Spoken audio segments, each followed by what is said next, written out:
I've seen tons of thrift store flippers turn small amounts of money into huge profits, and today I wanted to put that to the test myself. With just the $40 in my wallet, I'm going to go to the thrift store and see if we can flip it into $300. But instead of just reselling clothing or collectibles, I want to take a different route. I'm going to go to the thrift store, look for old beat up furniture that nobody wants, use my woodworking skills to refinish it, and then try to flip it for a profit. And to make it even more of a challenge, I'm giving myself just one day to do the entire transformation. So let's head inside and see if I can actually pull this off. Today we're here at the Habitat for Humanity Restore in Chicago.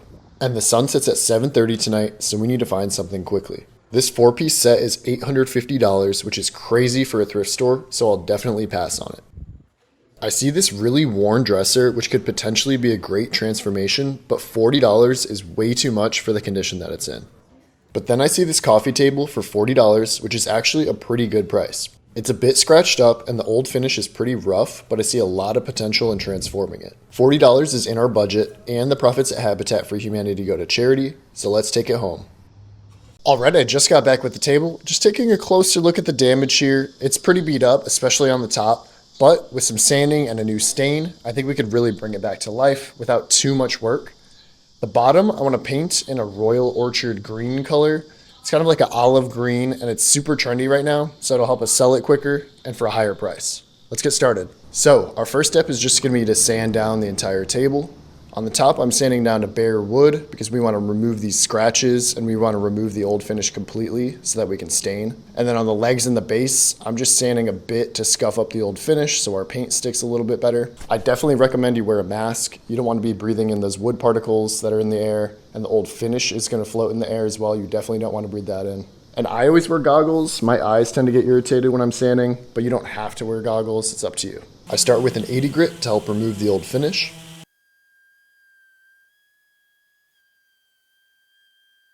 Then I move to a 100 grit and a 120 grit, and eventually I make my way up to a 220 grit to smooth everything out. Sanding is one of the most time-consuming and tedious parts of a flip, but don't rush it too much and definitely don't skip it because it's crucial for achieving a smooth, professional-looking finish. Alright, we're done sanding the top. It's nice and smooth, and we have the old finish completely removed. So let's move on to the base and the legs, which I'm going to use my smaller mouse sander. It's not as powerful and it's smaller, so it'll help us get around these curves a lot easier and we run less of a risk of flattening them out. If you're enjoying the video so far, make sure to subscribe. It helps a ton. Thanks.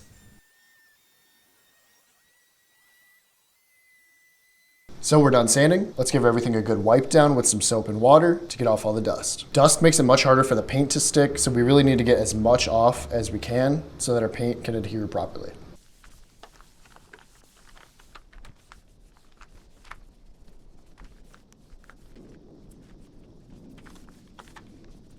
All right, I've got some tape and I've got some trash bags. Let's start prepping for painting. What I'm gonna do is I'm gonna tear open these trash bags and then I'm gonna lay them on the table. Because we're staining the table, we don't want any paint to get on it. And then you simply take your tape down the trash bags, and then you tape around the edges.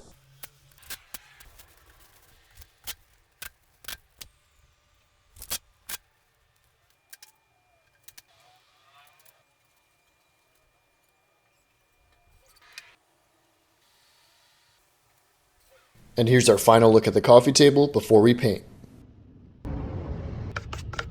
So now we got to get started painting, and the first thing we got to do is prime. Primer helps the paint stick much better, and you'll get a much better finish if you use primer. I'm just spraying on the primer with this spray gun, and I use it for most of my projects. If you don't have a sprayer, maybe you should use a brush, and just be extra careful of leaving brush marks.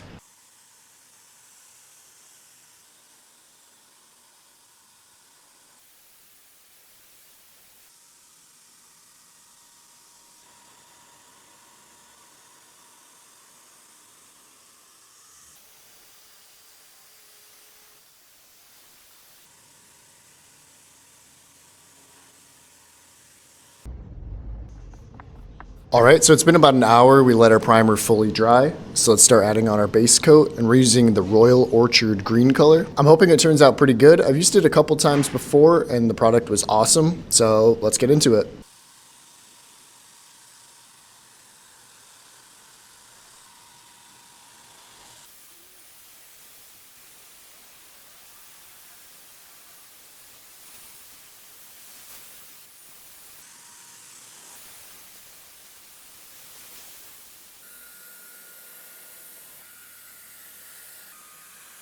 After the first coat of green is dry, I apply another to cover up any missed spots and get a deeper overall green color. Alright, our paint is mostly dry now, and while it's still a little bit wet, we want to start taking off the tape, and then we can get to staining. First, I apply a pre-stain conditioner to help the wood absorb the stain more evenly.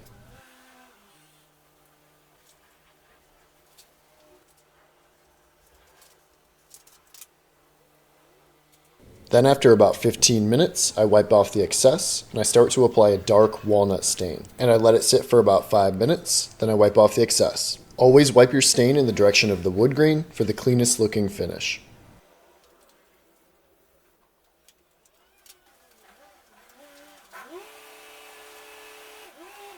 And once the stain is fully dry, I apply polyurethane to protect the wood from water damage. Just a reminder, this is what the coffee table looked like before. And then after. I think it turned out really good. The green paint and the dark stain complement each other really well, and green is very popular right now, so I'm confident we'll find a buyer in just a few days. Subscribe and like this video so you don't miss next week's flip.